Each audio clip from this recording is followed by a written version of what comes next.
সবাইকে good evening. তোমরা সবাই কেমন আছো? আশা করি ভালো আছো। আমিও ভালো আছি। তো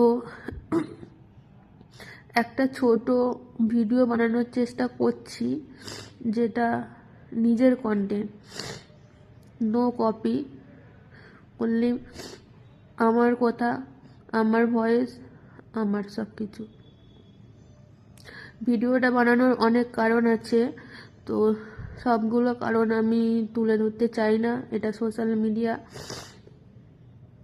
যারা ভিডিও দেখবে তারা অনেকেই অনেক কিছু কমেন্ট করবে, তাতে আমার সত্যি কিছু যায় আসে না। কারণ কেউ আমাকে কোনো কিছুতে হেল্প করে না। লোকে কি ভাবলো না ভাবলো তাতে আমার কিছু যায়ও আসে না।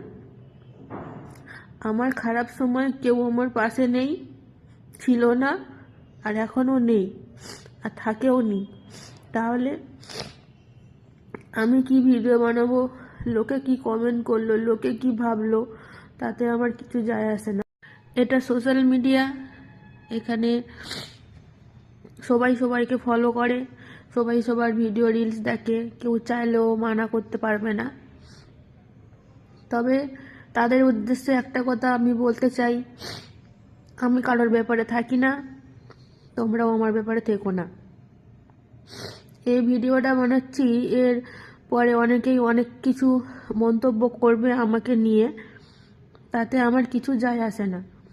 কারণ আমার খারাপ সময় কেউ আমার পাশে ছিল না, আর আমার ভালো সময়ও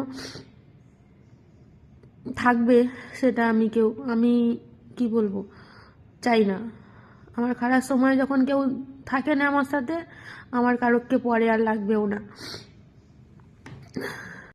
পৃথিবীতে সব জিনিসই পরিবর্তনশীল, সব কিছু চেঞ্জ হয়। গিরগিটি যেরকম নিজের রং বদল করে, মানুষ তার থেকেও নিকৃষ্ট মানুষ যারা নিজের রং বদলায়। গিরগিটির তবু কি বলবো, ও তো একটা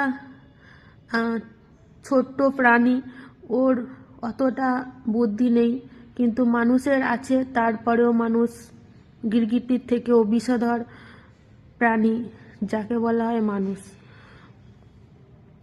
তবে একটা কথা বলবো, মানুষ সাপের থেকেও বিষধর প্রাণী।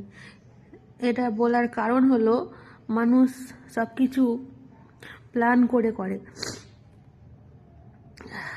তবে ঈশ্বর যদি থাকে, তিনি একমাত্র জানে আমি কোনোদিন আমার আপনজনদের কোনোদিন কোনো ক্ষতি চাইনি। আমি চাইনি আমার জন্য আমার আপনজনরা কোনোদিন কোনো রকম প্রবলেম ফেস করুক। কিন্তু ওই বলে না, কপালে যেটা আছে সেটা তো হবেই। ভাগ্যের লিখন কেউ খণ্ডাতে পারে না, একটা কথা রয়েছে বাংলায়, সেটাই। আমি কোনোদিন কারোর ক্ষতি চাইনি, আর লোকে এসে আমার ক্ষতি করে দিয়ে চলে যাচ্ছে, তারপরেও আমার শিক্ষা হয় না।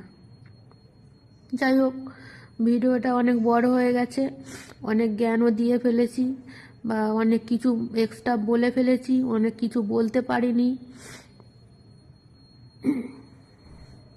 তো